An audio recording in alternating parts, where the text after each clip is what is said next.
ಬೆಂಗಳೂರಿನಲ್ಲಿ ಕೆಲಸ ಮಾಡ್ತಿರುವ ಉದ್ಯೋಗಿಗಳಿಗೆ ಮೋದಿ ಸರ್ಕಾರ ಎಲ್ಲಿಲ್ಲದ ಗುಡ್ ನ್ಯೂಸ್ ಅನ್ನು ನೀಡಿದೆ.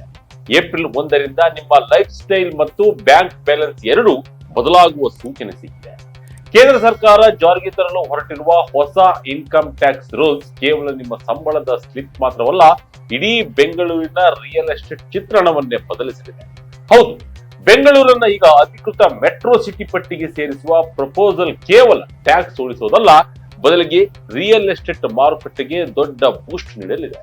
ಬಹುದಿನಗಳ ಬೇಡಿಕೆಯಾಗಿದ್ದ HRA ಅಥವಾ ಮನೆ ಬಾಡಿಗೆ ಭತ್ಯೆಯ ನಿಯಮದಲ್ಲಿ ಭಾರೀ ಬದಲಾವಣೆಯಾಗುತ್ತಿದೆ. ಅಷ್ಟೇ ಅಲ್ಲ, ನೀವು ಬೈಕ್ ಅಥವಾ ಕಾರು ಕೊಂಡುಕೊಳ್ಳೋ ಪ್ಲಾನ್ ಮಾಡ್ತಿದ್ರೆ, ಹೋಟೆಲ್ನಲ್ಲಿ ದೊಡ್ಡ ಪಾರ್ಟಿ ಕೊಡ್ತಿದ್ರೆ, ಜೇಬಲ್ಲಿ ಇನ್ ಮುಂದೆ ಪ್ಯಾನ್ ಕಾರ್ಡ್ ಇರಲೇಬೇಕು. ಆದ್ರೆ ಅಲ್ಲೊಂದು ಟ್ವಿಸ್ಟ್ ಕೂಡ ಇದೆ. ಅದೇನು ಎಂಬುದನ್ನ ಮುಂದೆ ನೋಡೋಣ. ಏಪ್ರಿಲ್ 1, 2026ರಿಂದ ಜಾರಿಗೆ ಬರಲಿರುವ ಆದಾಯ ತೆರಿಗೆ ಕಾಯ್ದೆ 2026ರಲ್ಲಿ ಪ್ಯಾನ್ಗೆ ಹೊಸ ರೂಲ್ಸ್ ಬರುತ್ತಿದ್ದು, ಬೆಂಗಳೂರಿಗೆ ಮೆಟ್ರೋ ಸ್ಟೇಟಸ್ ಸಿಗಲಿದೆ. ಹಾಗಾದ್ರೆ ಹೊಸ ರೂಲ್ಸ್ ಗಳೇನು? ನಿಮ್ಮ ಬ್ಯಾಂಕ್ ಖಾತೆಗೆ ನೀವು ಡೆಪಾಸಿಟ್ ಮಾಡೋ ಹಣದ ಲಿಮಿಟ್ ಎಷ್ಟು?